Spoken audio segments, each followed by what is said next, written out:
Hi guys, it's Untitled. Today I'm doing a demonstration video on how to use my LTN and Vanilla blueprint book.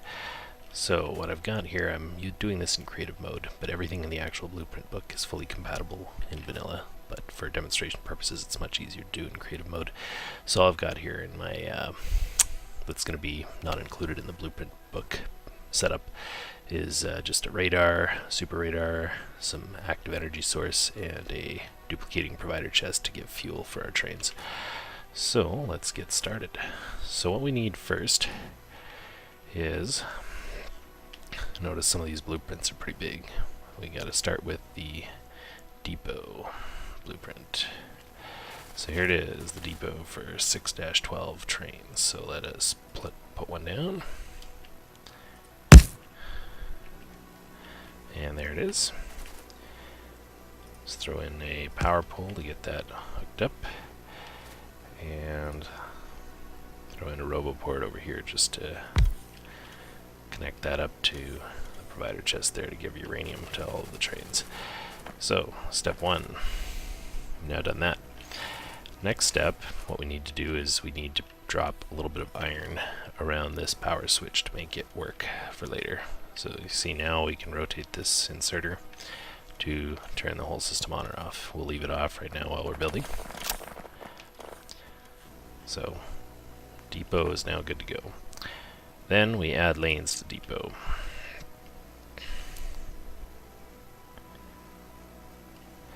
Here are the lanes. So to add a lane, overlap with the previous lane and drop it down. And I'm doing the setup for 6-12 trains, but you can do 1-2 trains with this blueprint book as well. So there we go. We've added a few lanes. And the next step then is to add the rail construction yard.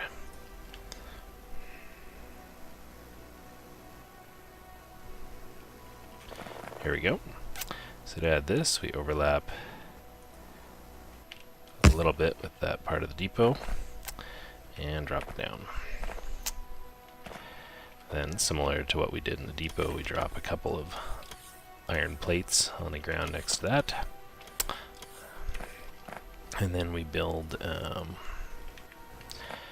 our placeholder trains. These are useful as a reference for building the rest.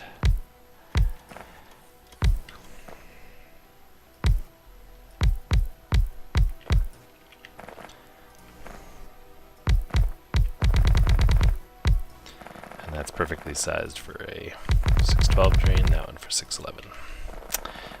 Okay, then we set up a schedule on each of these trains. So the schedule is S and then circuit condition, and the circuit condition has to be set to G is greater than 0. And then we do the same thing for the other schedule. That's every train will have this exact same schedule.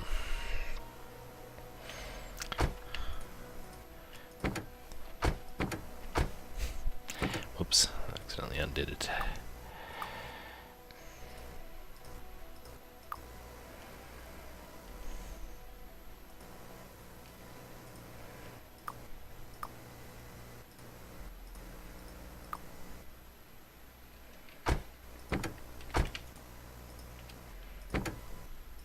Now I like to color the fluid train a different color, so up to you if you want to do that, but so this is the point of these trains is to be a reference for building other trains. Alright, so now the construction yard is set up.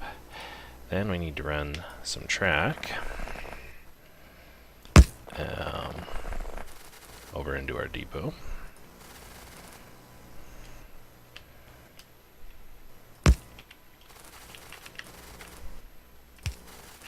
Throw a signal on there, maybe a second one. Okay, now we can use this to build some trains. So let's just build 4 trains here. So I've set this up such that you can easily build 4 trains at once. And let's build 2 solids trains and 2 fluid trains. So you can see you can build the fluid trains up until this marker. That's the length marker for them. So it's easy to figure out the right length to build them. All set up, and then we copy the schedules to all the trains and copy the colors onto the fluid trains. Then we have to click on each one, put them into manual mode.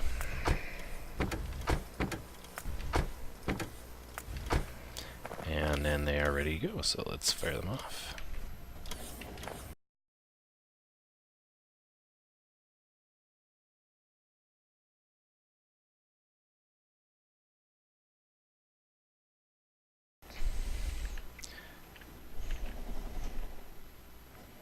And there they go into the stacker.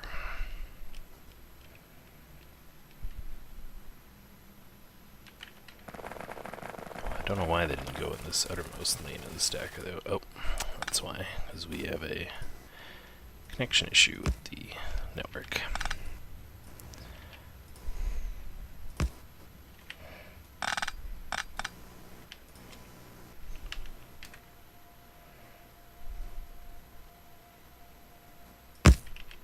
There we go. Okay, so that's how you can build trains. You can build 4 trains at a time. We can see now that the stacker information panel is updated right away. It tells us we have 4 trains, 9 lanes, and that we have 2 empty fluid trains, 2 empty solids trains. We can add more trains like that at any time if we need to. So next, now that we've added some trains, is that we need to add some tracks. So let's add. So this one's a little bit of an annoying one to do. Some of these intersection ones are very large. So if you're okay with disabling achievements, using the extra zoom out command is quite beneficial for placing these correctly. So say now we've placed an intersection that branches. We can do some more, place some straight track.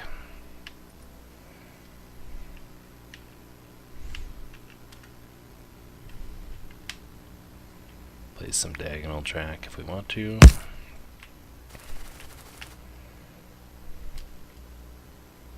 Turning track. Oops, I screwed that one up though.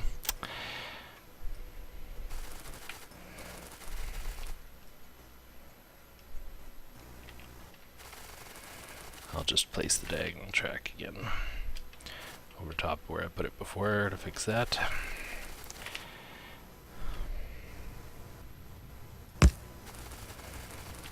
And so on. You just keep building the tracks just like this as needed.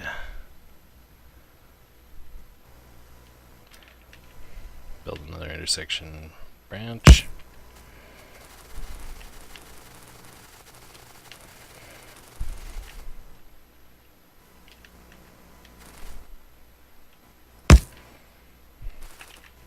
I'm not really going anywhere in particular with these, but just demonstrating how the system works. So, okay, so we just put all those together. And you can see we've already built a significantly sized thing. Uh-oh. I'll fix this before the final version, but it looks like one of the blueprints has an issue here with this station being incorrectly named. I'll fix that one. Alright, so that's how you place tracks. Then you got, obviously that's not very useful unless you actually put something on the tracks. So let's put some stations down.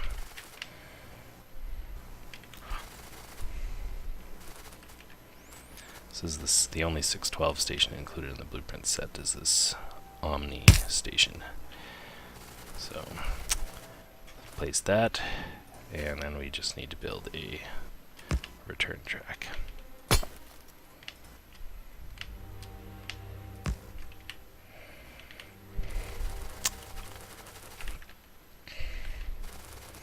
That one's all set up. Then we need to get into, if we want to do a station like this with bots, we need to fill up all of the roboports with a few bots to get them going. And then we need to set up our combinators on the station. So this combinator holds the station in reset. When we're done configuring the station, we turn this off, and then it will go active. If this is on, the station will stay off, and it won't request any kind of trains. These combinators on the right set up what the station is providing. This W field sets up how many wagons, and how much on each wagon is set here. So this station is currently set up to say it's providing copper plate, iron plate, and copper ore. Similarly, it's also set up to say it's providing water and steam. And you'll notice that for fluids, W is set to 1 wagon less. That's how we differentiate fluid trains from solids trains. On the left side, we set up a constant combinator with what items the station is requesting be delivered to it. So that's what's set up over there. So if we want to get this thing rolling for our demonstration, we will just use some extra creative mode stuff here just to simplify the setup. So I'll make a duplicating provider chest here, a handful of them, and we'll throw some iron in there.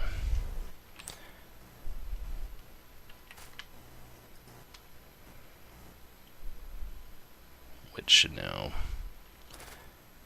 be working. Yep.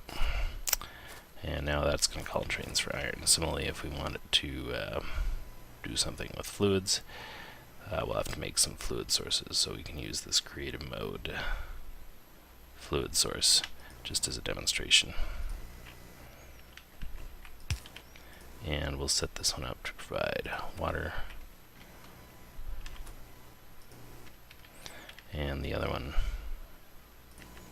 up there to provide steam. And just make a quick blueprint to drop those down along the whole thing. You would obviously hook up some real pipes if this was a real station. And again, just to get this working properly for creative mode, we're going to hook up a similar fluid void on the other side.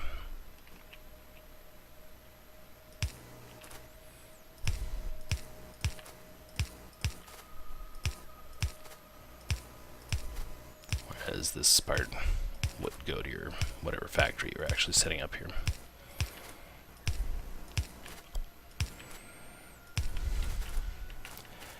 Alright, so that's set up. We probably want some copper plates in addition to our iron plates, just to test this setup out. So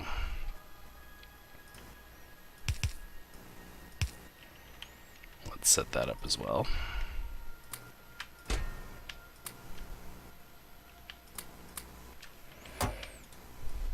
There we go. You can see now that it's saying it has 19,000 of each of copper and iron plates. Alright, so that's set up. Let's go see some of the other ones. What else can we do? We'll come back to that station in a minute. Well, other blueprints we've got. We have a stacker.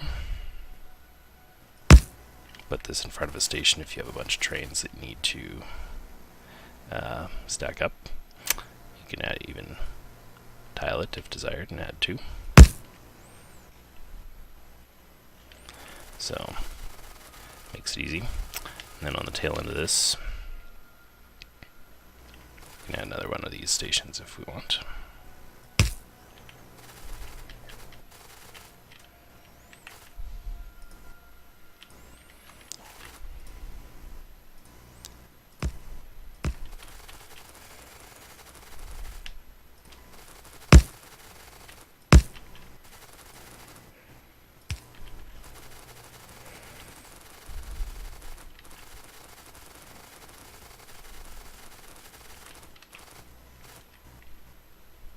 Oh.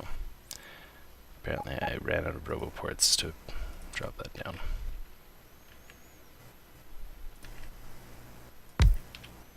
Anyway, so there's our train network. All the stations are still named S. And the one last part, I'll get into it later. For now, I'll just loop this one around. This is best to do since if you put the trains into reset, they'll kind of go in a random direction down the network, and putting all the stations or capping any empty tracks will make sure that the trains can get back to the depot if you put it into reset, and then they don't just get stuck somewhere out at the far ends of your track. So now that that's done, let's go back to our station we set up.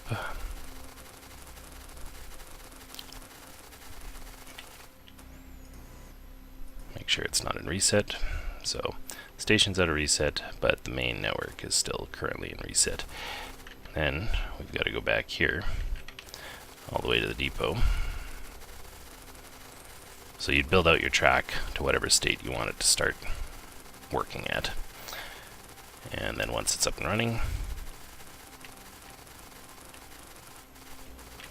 go back here, rotate that inserter, put it to green, and it turns on. Well, let's just ride the train out. So we'll see that the system automatically paths this to the station that we built out here.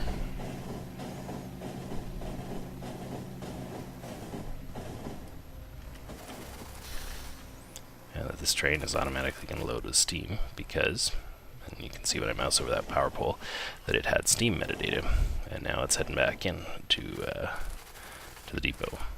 It also sent a water train, so filled up with water as well.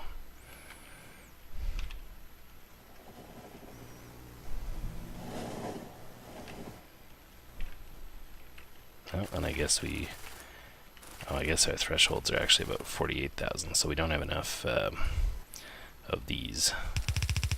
That's why we haven't sent any other trains yet. So let's make a few more duplicating chests and add more iron. There we go, 105,000. That should be lots. So we should now get some trains coming for. Yep, here they come. Iron train and and then the steam train, or one of the fluid trains is coming to drop off its fluids, because we set this station to both pick up and drop off the same fluids. So here's a train that's coming to pick up iron. Well, that's basically it. You've got your system set up. So yeah, we've got our steam drop-off train, which is going to wait until this train is full to go in. And all 4 of our trains are queued up. So now we think, maybe we want some more trains. We can just go right back to the rail construction yard, build some more, just like we built the first ones. Once the network needs more trains, that's how you build them. So there's one other block I'd like to cover, which I'm going to build one in here. And this particular blueprint is called Normal Train Safe Insert. You may be wondering, what the hell is this? What does this mean, Normal Train Safe Insert? Well, if you put one of these in, which is not a terrible idea to do for any straight stretch of track in case you want to make use of it, means that you can tie in a regular train, one that's not part of this LTN and Vanilla network.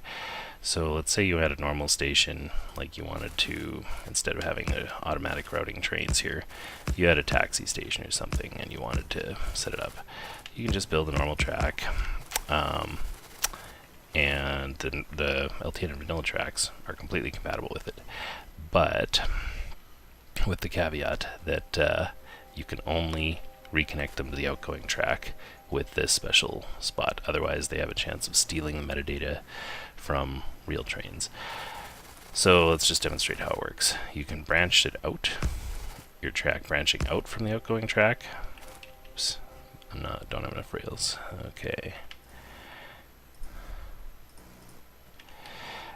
can branch out from anywhere, like this, as long as you only put a signal on the new branch. The original branch cannot have any signals on it between metadata carrying segments at the top and bottom of each section.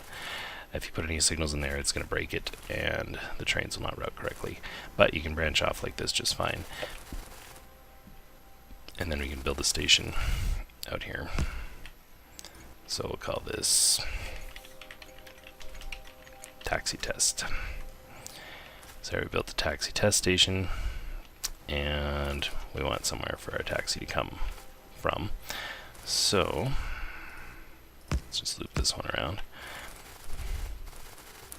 We'll just build that out here. On the return side track, you can do whatever you like. This is just normal track. There's no special metadata or anything. You can build any kind of normal track you want off of this part.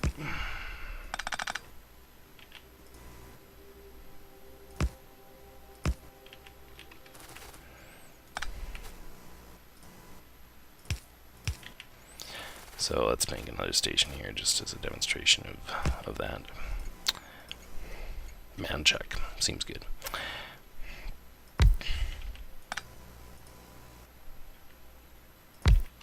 Put our taxi train in here.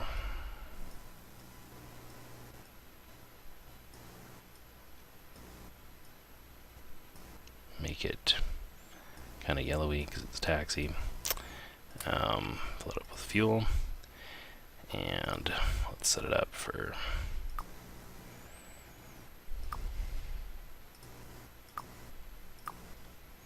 that. And then let's hop in and confirm that this works. Which obviously it's normal train track, so it will work. But the important thing here is that if you do it this way, it will not steal the metadata from any of your other trains, and everything will work correctly as far as it goes. So you can use this as a taxi system on the same tracks. You can use it for, say, an outpost builder train or something else.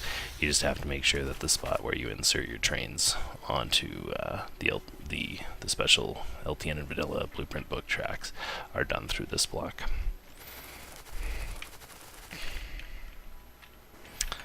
A few other things to note with this system is some information about how it works.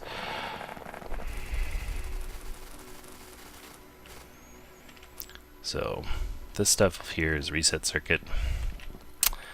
Resets are done by outputting -1 on white out to the network. They transition along the red wire on all of these power poles. The red wire is also used everywhere for requests coming back to the depot.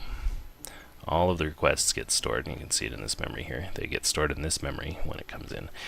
And when a train leaves to fill a request, this memory is decremented. So right now, just because our station is just generating materials out of nothing in creative mode, the requests tend to be refilled pretty much instantly after they're initially filled up.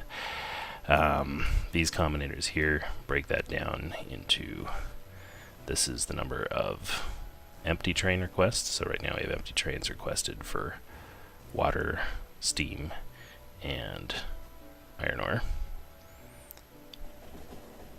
Oh, other way around actually. Full train requests there. Iron ore is only full trains.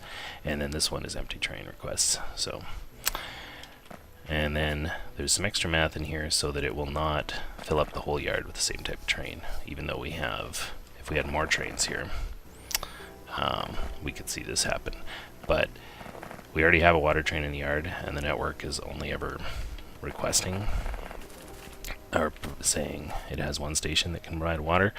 If there's a water train already sitting in the yard, the system will not dispatch another train to go get water, since there already is one. So it subtracts out the number of current trains sitting in the yard from what the network is saying it can provide, and that's as a safeguard so that, you know, if you're overproducing iron massively, all of your empty trains don't go and fill up with iron. There's a limit to if you have, you know, 6 stations providing iron at most, then you will have up to 6 trains filled up with it, and once you're up to that point, then no more iron trains will be dispatched. This whole circuit down here is the signal picker circuit. So this looks at all the signals that come out of all these memories. So they're all coming out here from this combinator. And this picks one signal, which shows up on this power pole. It does that with a binary search algorithm, so it's quite fast, and comes up with a new signal after only just a few ticks whenever it fails, or whenever it dispatches a train. And there's a timeout circuit included in here too, so that if it fails to dispatch a train after a certain amount of time, it will go on and try and find a train for the next item. All the rest is logic that actually tells the trains to go, and this logic up here is logic that creates the metadata, which goes out on the network. Now, metadata is transmitted on the green wire on these power poles, and it enters each metadata carrier block on this combinator, which is set up for black greater than 0, output everything, input count. So if you look on all the metadata carrier stations throughout, that's how it hooks up. This one is, there's one here, this one's rotated, but that's where the green wire comes in, and the green wire always comes out from the power pole and goes onwards. So with this blueprint book, you should be able to build a working system like this that connects where it needs to go, but you might want to do something else. Maybe you want to experiment with your own tracks or something of that nature, so let's talk about that a little bit. There are a few other blueprints that are useful for that sort of thing. So let's just build a small test track here.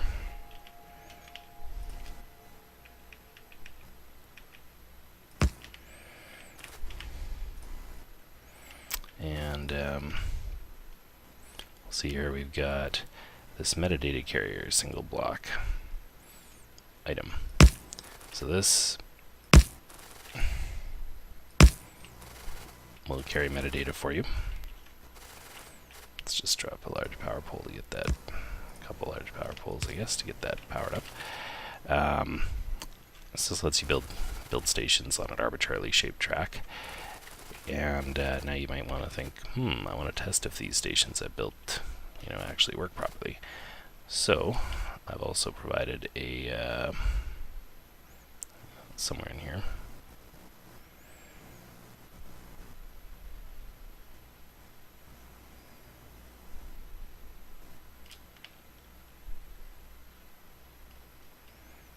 This one's another test one.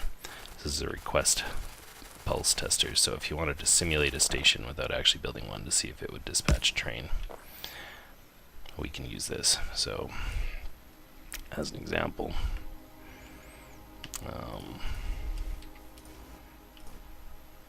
all you got to do is build this, hook it up to the red wire, set up this combinator for whatever you want it to request. So in our case, let's say we wanted to simulate a request for a full copper plate train.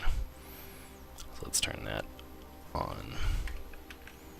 If we check here, we see that there should now be a request for that, and we should see this train that is full of copper plates get dispatched here in just a moment. Yep. And since that was a fake request that we just made, the train doesn't really know where to go, so it defaults left and then makes its way back. But that can be useful for validating that the request network functions correctly on a section of track you built.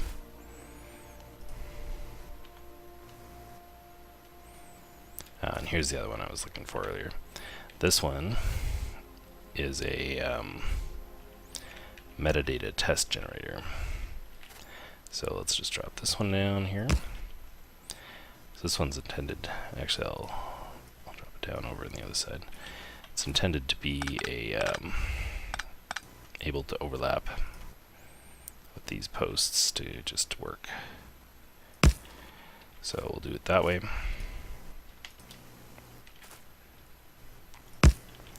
And this one can be used to test that a circuit functions correctly for transmitting metadata.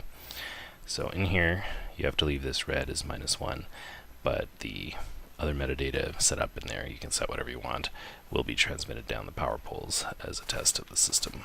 So let's just demonstrate that.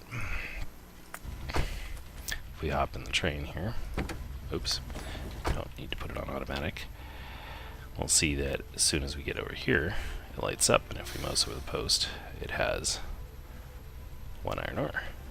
Mouse over here, there's no iron ore on that post, but as soon as we pass the signal, now there is. So we're successfully transmitting our test metadata. This is a good one if you're building your own blueprints to add onto this system. You can test out that your track works correctly by using this thing to generate some test metadata. And finally, I'm going to talk about stations a little bit more. So let's just add one onto the end of this.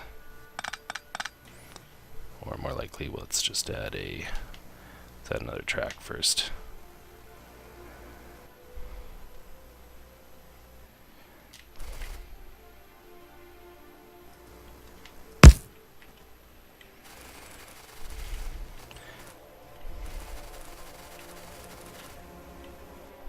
Yep.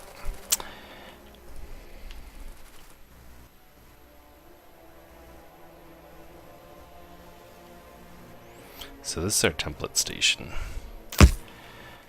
So this is a baseline that you can use to set up any other stations that you want to. It's set up for the everything station, so it can do fluids and solids. And you can note here, I'll just turn off alt mode to see the wires better. Roboports connect up to this wire, this post on the green wire, and the roboport has to be set up for read logistics network contents. And then if you want to do, instead, if you didn't want roboports, you wouldn't connect it there. Steel chests and tanks for loading into empty trains connect up to the output of this constant combinator as shown here. So if you wanted to make a belt-based station or a fluids-only station, or for some reason you wanted belts with steel chests and roboports and whatever, you could hook it up like this. And then on the output side, just everything connects up to this one post. The reason roboports connect somewhere different is because some of the station logic gets screwed up. If it hits exactly the right threshold and bots pick up items, they disappear from the logistics network that the roboport is reporting, which then can cause the station to shut off when the train shows up, which is undesirable. So these combinators build a little bit of extra buffer. I think it's 10% or 5% extra of a train load of buffer before calling a train from stuff that's requested from the logistics network to prevent that from happening.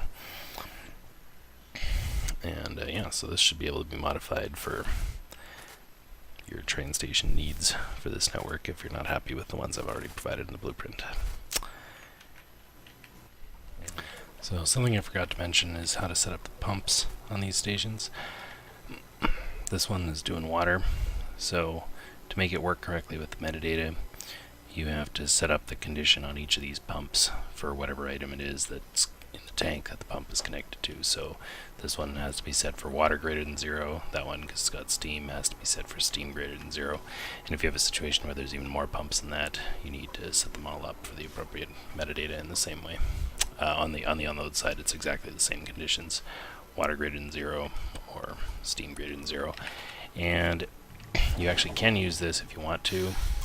You can set up the stations so that you're, both loading and unloading, or just, say you had a station where you only wanted to unload fluids and didn't need to load any. All you need to do is reverse the direction on these pumps and then tie the tanks to the left-hand side green circuit network instead of the right-hand side network, and they will now become unloading tanks. Same goes if you do steel chests for belts. Another track segment I'd forgotten to talk about earlier is this return track from right blueprint. You can see this is used right here in some of the intersection designs, and this lets a track cross the outbound LTN and vanilla track correctly without hosing its metadata. So if you want to use this, you just got to find an end block, drop the blueprint down, and boom, you've got a successful crossing track. So you can use this in conjunction with some normal tracks or whatever, or for the, if you don't like the standard layout I've got here for one of your stations or something and need the return track to come in from the other side, you could do it this way. So that's the safe crossing track. Something else I didn't really talk about in the original video is why are these blocks so long?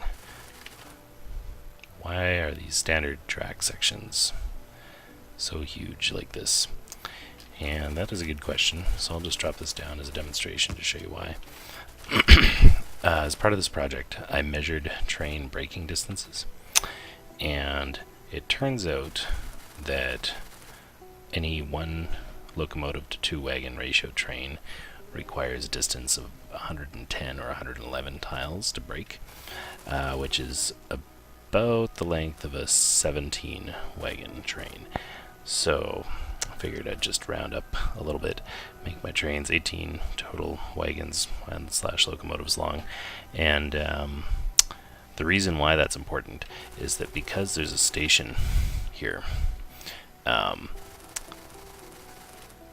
that means that a train that sees a station within 110 tiles of itself will start braking, which is undesirable in this case because we want the trains to be able to get where they're going at full speed.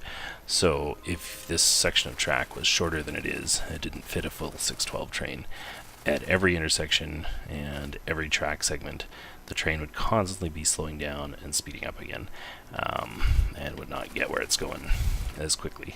So that's why the segments are this long, and why 612 lends itself to this so well, is because it's actually the closest size of train that fits nicely into the length of track segment that is desirable anyway, due to that restriction of not wanting to brake on all of the intermediate routing stations.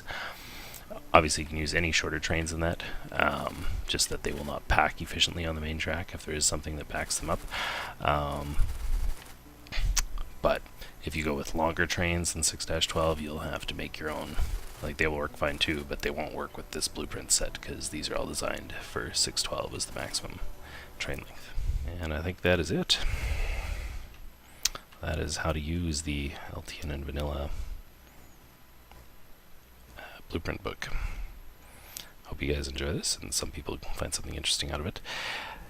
If you do use this, please let me know. I'd be delighted to hear if anybody's had any success with it. I myself plan to use this to try and make some kind of a mega base now, in a regular Factorio game, and just to show that it really works. Yeah. Thanks for watching. Oh, and if you make your own blueprints for this book that you think are interesting and worth including in future revisions of it, please send them to me. I will take a look at them and possibly include them in future versions of this. There's already some potential refinements I've thought of, like maybe adding a circuit to detect if there is, the way that it does right now with full trains. It won't attempt to route a train that doesn't exist for a full train request, so should possibly do something similar. If the depot's out of empty trains, it should just not even attempt to send one, rather than its current behavior, which is always try and send an empty train and then wait for the timeout. So anyway, thanks for watching.